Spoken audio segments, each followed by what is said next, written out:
Bonjour, quelle joie de pouvoir prêcher à un public. Ça nous change de ces 6 derniers mois. Je sais que vous étiez là, mais un petit peu plus à distance.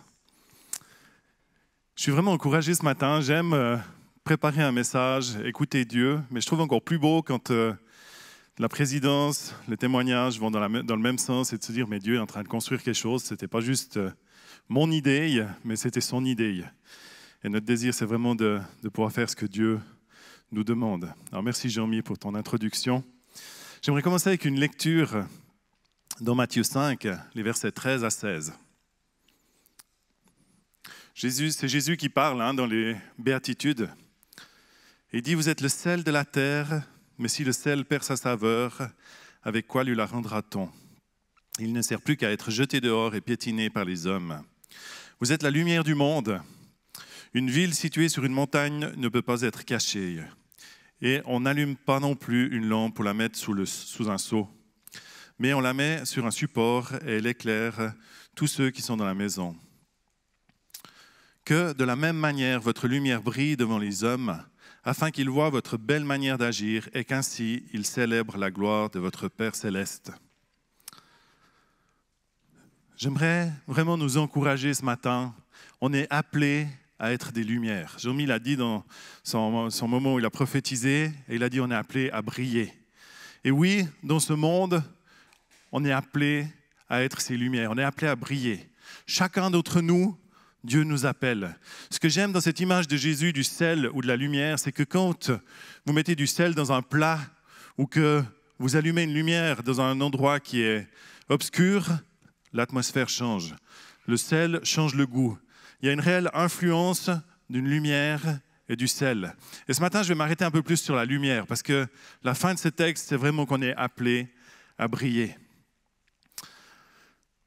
La réalité, c'est que, alors j'ai pris des lumières, j'en ai pris une un peu plus ancienne, je ne sais pas si elle est du temps de Jésus, je ne pense pas quand même, mais elle a quelques années. Ça devait ressembler un peu plus à ça, à son époque, ou aux bougies, ou à d'autres choses de ce style-là. Et là, il y a une autre lampe un peu plus moderne qui va fonctionner. Parce que celle-là, elle fait juste de la déco chez nous, on ne l'allume plus trop. Et j'aimerais poser la question, qu'est-ce qui va se passer quand on va peser sur ce bouton? Alors, je vais le faire, il est là vers mes pieds. Il ne se passe rien. Parce que tant que la source n'est pas branchée,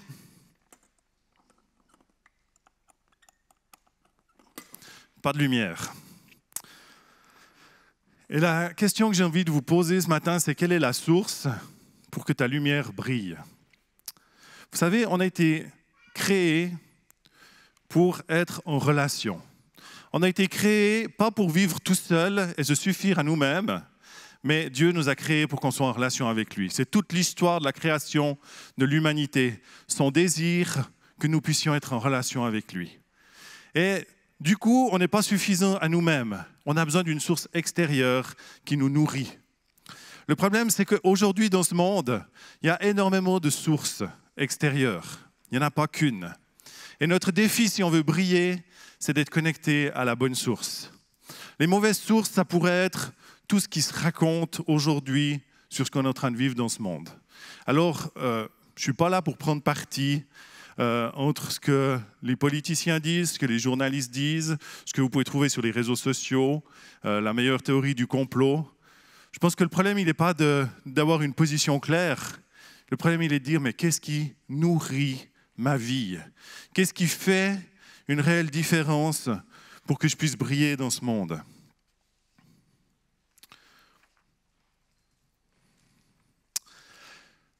Dans Hébreux 13, les versets 8 et 9, il est dit ceci, « Jésus-Christ est le même hier, aujourd'hui et pour l'éternité. » Il n'a pas changé au mois de mars ou au mois de février de cette année.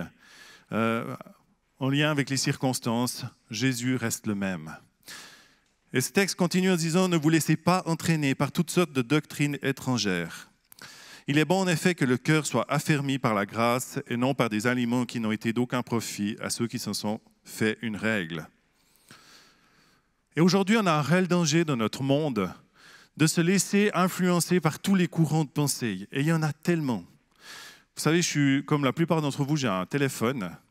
Et je réalise le temps que je peux passer sur ce téléphone. Puis des fois, je me dis, mais c'est pas possible.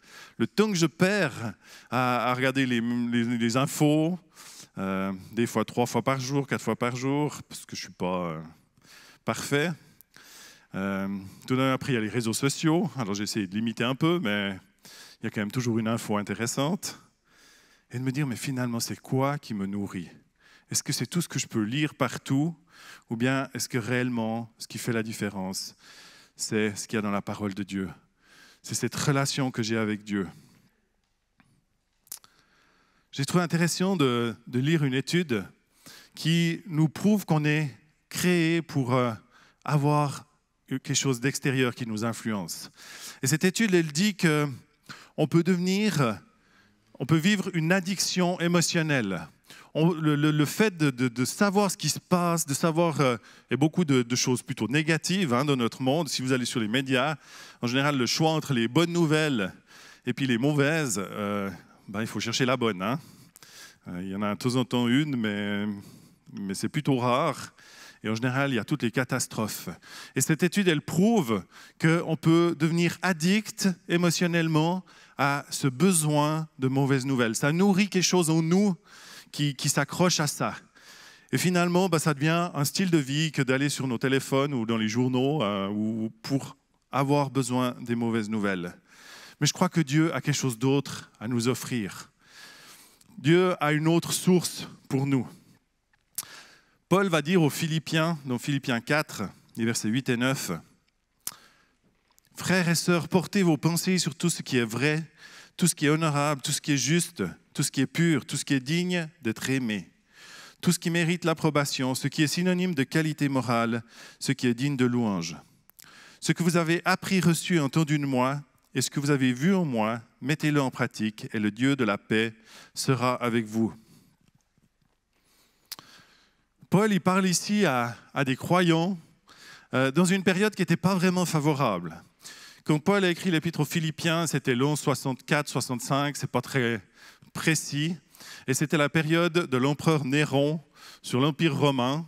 Et Néron a été un des pires avec les chrétiens au niveau de leur faire du mal. Et Paul, quand il écrit l'épître aux Philippiens, il était au fond d'une prison à Rome. Et il va donner ses conseils. Il va donner à quelque part sa façon de vivre, son choix. C'est intéressant de voir que ni Jésus, ni Paul, ni Jean, ni les autres apôtres se sont positionnés contre un système, contre une théorie de ce monde, et pourtant ils vivaient dans un monde qui était trouble, mais ils ont cherché la source auprès de Dieu, ils ont cherché à amener quelque chose qui était différent. Ils ont réellement cherché à être des lumières dans ce monde. Et même Paul, au fond d'une prison, a continué à être une lumière. J'ai lu un peu plus sur cette période où Paul était emprisonné à Rome. Et il semble, je ne veux pas l'affirmer d'une façon certaine, mais ce que j'ai pu lire, c'est que les Romains ne laissaient jamais un soldat plus de 4 heures de temps pour garder Paul. Parce que Paul avait une telle influence dans ce qu'il vivait qu'après 4 heures, il y avait de fortes chances que le soldat soit chrétien. Donc jamais plus que 4 heures et si possible, jamais 2 fois le même. Et je me dis, mais si nous, en tant que croyants, on avait une influence comme ça, quelqu'un assis à côté de nous pendant 4 heures de temps, il ne peut pas tenir plus longtemps sans dire « j'ai besoin du Jésus que tu as en toi ». Et ce n'était pas le rêve. Paul, à n'importe quel moment, il pouvait mourir, à n'importe quel moment, il pouvait venir le chercher. De ce que j'ai entendu, les prisons, de temps en temps, les inondaient, elles étaient souterraines, donc il les remplissait d'eau et puis ça faisait le tri des prisonniers. Donc Paul n'était pas dans une situation stable, sécure, tout allait bien, mais il continuait à briller. Et ce que Paul nous dit dans ce texte aux Philippiens, c'est que l'enjeu se passe au niveau de nos pensées. Vous savez, ces petites pensées qu'on a de temps à autre. Si vous voulez savoir si vous avez beaucoup de pensées qui viennent de votre tête, vous prenez un temps pour lire la Bible et pour prier. Et là, en général, les pensées, vous commencez à réaliser qu'elles arrivent les unes après les autres de manière très rapide. Tout ce que vous avez à faire, tout ce que vous avez oublié, réapparaît au moment où on veut s'arrêter pour prendre du temps avec Dieu. Je ne sais pas si c'est comme ça pour vous. En tout cas, ça a tendance à être comme ça pour moi. Ils ont fait une étude sur les pensées en Californie, dans une université, l'université Berkeley en Californie, sur tout ce qui est de nos pensées. Et ils ont montré qu'on pouvait avoir jusqu'à 70 000 pensées en 24 heures. Jour et nuit, nos pensées travaillent. Ça fait une pensée toutes les 1,2 secondes. Je ne suis pas convaincu que j'arrive à penser aussi vite que ça, mais il semble que c'est en tout cas le max qu'on peut penser. Mais en tout cas, il y a énormément de choses qui se passent au niveau de nos pensées. Il y a un autre point qui est très intéressant, c'est que ce qui influence majoritairement nos pensées, c'est ce qu'on a vécu dans les 24 dernières heures. Et pour moi, ça veut dire quelque chose par rapport à comment est-ce que je me nourris spirituellement. Tu ne peux pas te suffire d'un culte du dimanche matin. Ça ne va pas tenir pour une semaine. Ce que tu n'as pas vécu dans les 24 dernières heures ou ce que tu as vécu dans les 24 dernières heures vont commencer à avoir un impact sur ta façon de penser. Et quand Paul dit que tout ce qui est bon, tout ce qui est pur, tout ce qui est digne de confiance soit l'objet de tes pensées, ça veut dire que tu dois régulièrement nourrir ta vie des choses qui sont bonnes. Et ce choix de nos pensées, ce n'est pas juste quelque chose qui va tomber d'une façon naturelle. Alors c'est facile de se laisser aller et puis de laisser tout et n'importe quoi venir dans nos vies, mais c'est une discipline que de se nourrir des bonnes choses. C'est une discipline que de se laisser impacter par Dieu. Vous savez, moi, il y a une chose que j'aime, c'est quand je me lève le matin et que ma première pensée va pour Dieu. Je suis là dans mon lit, j'ouvre les yeux et la première chose qui vient, c'est j'ai envie de remercier Dieu, j'ai envie de le louer. Et je réalise très bien que ça dépend énormément de où est mon niveau de relation avec lui. Si j'en prends pas soin, alors très vite, c'est plus ça qui fait l'objet de mes pensées quand je me lève le matin. Mais si je prends soin de ma relation avec Dieu, alors ça se connecte. Et tu te lèves le matin et tu dis « Waouh, Seigneur, tu es avec moi pour cette journée. Tu marches avec moi. Tu me permets d'être cette lumière qui va briller dans cette journée. » Et j'aimerais vraiment vous encourager à être des personnes qui sont connectées aux bonnes choses, qui se nourrissent des bonnes choses. Comment se nourrir des bonnes choses? Alors, de temps en temps, il faut fermer Facebook, Instagram, 20 minutes, tout ce que vous pouvez prendre, et puis lire un moment la Bible. Et lire la Bible, ce n'est pas juste dévorer rapidement un chapitre pour dire « voilà, j'ai fait ma corvée quotidienne », parce que ce n'est pas ça que Dieu nous demande. Si tu lis ta Bible juste parce que tu dois, alors il y a de fortes chances que tu passes à côté de ce qu'elle est. En général, si tu manges un bon bout de viande, tu vas le goûter, tu vas le mâcher, tu vas le laisser descendre gentiment pour voir le goût qu'il a. Et je pense qu'on a besoin de faire la même chose avec la parole de Dieu. Peut-être que 2 versets qui t'impactent vont te nourrir plus que de lire 5 chapitres, fermer la Bible, dire « j'ai fait mon boulot ». Et puis je m'en vais. Non, on a besoin de redécouvrir cette vie. La Bible est la parole de vie. Et on a besoin que ça nous nourrisse. Pas juste, oui, bien sûr, si tu lis la Bible, il y a des choses que tu vas te souvenir. Mais que réellement ça devienne ton pain de vie. Dans la prière du Notre Père que Jésus enseigne, il va dire « Donne-nous aujourd'hui notre pain de ce jour ». Et je crois qu'en réalité, il y a cette prière de nourriture et de recevoir ce qu'on a besoin pour notre journée. Et nous, on vit dans des pays où c'est tellement abondant et où on a peut-être tout ce qu'il faut au point qu'on a perdu le sens de demander à Dieu notre nourriture de ce jour. Mais je crois qu'au-delà de ça, on a besoin de chercher vraiment ce pain qui nous nourrit, qui nourrit notre âme, qui nourrit notre être intérieur. Cette nourriture qui va au-delà d'un bout de pain physique, mais qui va nourrir notre être intérieur et qui va faire que notre façon de vivre va être différente. D'ailleurs, c'est aussi Jésus qui va dire dans Matthieu 4,4 « L'Écriture déclare « L'homme ne vivra pas de pain seulement, mais de toute parole que Dieu prononce. » Alors oui, on a besoin du pain et on sait combien on a besoin de manger physiquement et c'est assez rare qu'on oublie pendant plusieurs jours de se nourrir d'un bon repas. Mais par contre, c'est plus vite fait d'oublier de se nourrir des bonnes choses que Dieu a pour nous.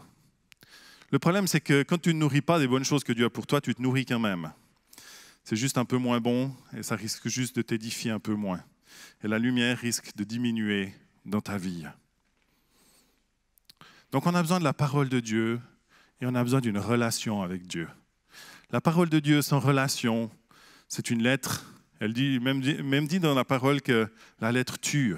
Parce que je crois que la lettre sans la révélation, sans cette communion avec Dieu, alors elle n'est pas suffisante. Comment tu vis ta relation avec Dieu? Est-ce que tu prends ton moment de prière quotidien juste pour dire à Dieu tout ce que tu as besoin, puis tout ce qui serait bien? Je crois qu'on est appelé à aussi demander à Dieu les choses qu'on a besoin. Ce n'est pas qu'on ne peut pas le faire. Mais je crois qu'une relation, si on est en couple ou si on est avec un ami, dans une relation, en général, on écoute autant qu'on parle. Enfin, ça serait l'idéal. Les relations où il y en a qu'un qui parle puis l'autre qui écoute, au bout d'un moment, je ne sais pas comment vous êtes vous, ça va une fois, 2 fois, 3 fois, puis vous dites, bon, ben, si le seul intérêt qu'on soit ensemble, c'est qu'il me raconte sa vie et qu'il ne m'écoute jamais, ça perd un peu de son sens. Et on a besoin d'écouter Dieu. Je ne pense pas que Dieu est malheureux parce que tu ne l'as pas écouté ce matin, mais je pense que tu manques une grande part de ce que tu as appelé avec Dieu quand tu ne prends pas le temps de l'écouter. Vous savez, juste apprendre à se taire un petit moment. C'est parfois un défi, hein? Mais juste apprendre à rester dans le silence, puis dire, Dieu, c'est quoi que tu veux me donner maintenant? C'est quoi que tu veux me dire maintenant? Et puis quand Dieu nous parle, alors parfois c'est pour nous exhorter, c'est pour nous édifier, ça nous fait grandir, puis parfois il donne des directions dans notre vie. Et là, ça nous demande de lui obéir. Si on veut réellement être dans cette relation avec Dieu, on a besoin d'obéissance.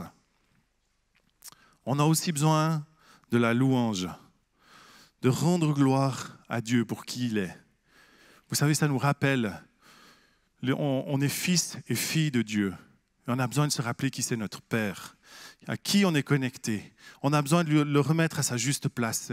Et quand tu es dans un moment d'adoration, quand tu es dans un moment où tu reconnais qui est Dieu, tu le remets dans toute sa gloire, ça définit aussi qui tu es en tant que fils et fille.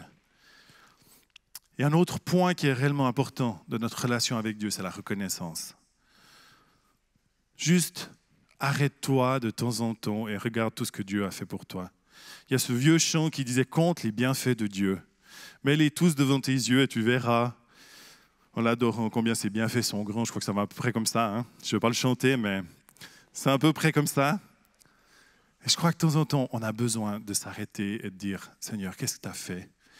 Quelles ont été les bénédictions dans ma journée? Quelles ont été les bonnes choses dans cette journée? » Et là, on commence à se nourrir des choses qui sont bonnes. Je crois qu'il y a une réelle clé dans le témoignage. Alors le témoignage, c'est oui, d'entendre des situations, des vies transformées, des vies, comment Dieu a pu rejoindre certaines personnes. Et je crois qu'on a tous été encouragés, enrichis par ces témoignages et on se réjouit des suivants. Et peut-être vous avez quelque chose à partager, vous avez envie de donner un mot de témoignage, prenez contact avec nous, on va refaire des séries d'enregistrements. Mais je crois qu'il y a réellement un plus quand on commence à compter ce que Dieu a fait de bon pour nous. Notre regard sur les situations change, notre regard sur les autres personnes va changer.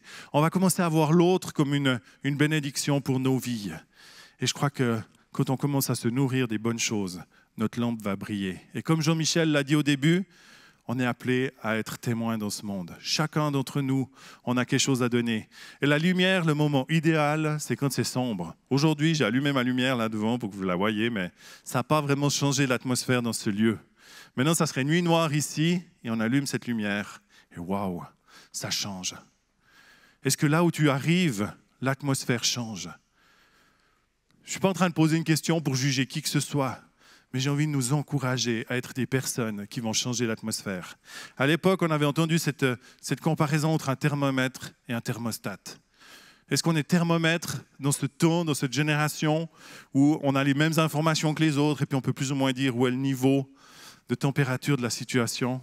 Ou est-ce qu'on est réellement des gens qui changent l'atmosphère, qui permettent à là où on est d'avoir une température qui est différente? Dieu nous appelle à être des gens qui vont briller. Et ce n'est pas par tes propres forces, tes propres efforts, que tu vas te donner toute la peine du monde que tu vas briller, mais c'est parce que tu es connecté à la source. Tu es connecté à la prise, ça brille. Si tu enlèves la prise, certaines lampes, à l'époque, elles s'éteignaient gentiment, hein, on les voyait gentiment diminuer. Celle-là, elle va s'arrêter d'un coup. Mais je crois que c'est un peu comme ça dans nos vies. Si on ne reste pas connecté, alors gentiment, la lumière s'éteint. Et Dieu nous appelle à être connectés. J'avais envie de terminer ce temps par encore une lecture dans 1 Timothée 2, les versets 1 à 8. C'est une exhortation de Paul à Timothée. Et je crois qu'on va mettre une ou deux choses de ces points en pratique ce matin dans la prière. Il dit, avant tout, je recommande ceci. Il faut faire des demandes à Dieu, le prier, le supplier, le remercier pour tous les êtres humains. Il faut prier pour ceux qui nous gouvernent et pour toutes les autorités. Alors nous pourrons mener une vie calme et tranquille en étant fidèles à Dieu et en nous conduisant bien. Voilà ce qui est beau, ce qui plaît à Dieu, notre Sauveur. Il veut que tous soient sauvés et arrivent à connaître la vérité. En effet, il y a un seul Dieu, il y a aussi un seul médiateur entre Dieu et les êtres humains. C'est un être humain, le Christ Jésus, qui a donné sa vie pour libérer tous les humains. C'est là le témoignage que le Christ a donné au moment fixé par Dieu. Et c'est à cause de ce témoignage que Dieu a fait de moi un messager et un apôtre. Il m'a chargé d'enseigner aux non-juifs ce qu'il faut croire, ce qui est vrai. Je le dis, la vérité, je ne mens pas. Je veux donc que tous les hommes prient partout, en levant les mains vers le ciel. Ils doivent le faire avec un cœur pur, en abandonnant toute colère et toute dispute. On va prendre un petit moment pour prier ensemble, mais j'aimerais juste avant vous inviter à fermer vos yeux. Et je crois que c'est juste bon des fois d'entendre la parole de Dieu, mais c'est aussi juste bon d'être vrai devant Dieu, puis dire voilà où en est ma connexion avec toi aujourd'hui. Je reconnais que la prise, elle est tirée, et puis qu'il manque quelque chose. Et si c'est ton cas ce matin, alors il y a cette grâce de Dieu. Tu peux t'approcher de lui, tu peux te connecter à lui. Peut-être que tu es dans cette réalité de devoir déposer certaines choses. Avant de prier et d'élever des mains vers Dieu, de dire mais il y a des choses dans ma vie qui m'empêchent d'être vrai devant Dieu. Et c'est maintenant un moment favorable pour déposer ces choses devant Dieu. De dire je veux laisser les choses qui sont mauvaises de côté. Et Seigneur, je veux me positionner pour toi. Qu'on puisse être ces hommes qui élèvent des mains avec un cœur pur, sans colère, sans dispute. Est-ce que ta vie est en paix devant Dieu? Alors prends juste quelques secondes maintenant pour répondre à Dieu sur ces différents points.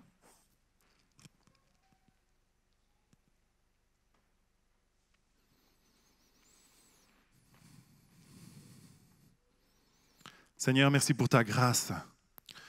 Seigneur, merci parce que tu nous as voulu connecter à toi. Et Jésus, tu as donné ta vie pour permettre aujourd'hui cette connexion, cette relation. Et Seigneur, on veut faire ce choix ce matin, de ne pas passer à côté de notre connexion à toi pour toutes les autres choses qu'il pourrait y avoir comme offre autour de nous. On veut, Seigneur, se positionner, être ces gens qui vont briller, pas par nos propres forces, par nos propres connaissances, mais parce que tu vis en nous et parce que ta puissance est en nous. Et tu vas nous permettre, dans ce monde, dans cette génération, d'être lumière pour toi et pour ton royaume. Gloire à toi, Seigneur. Amen.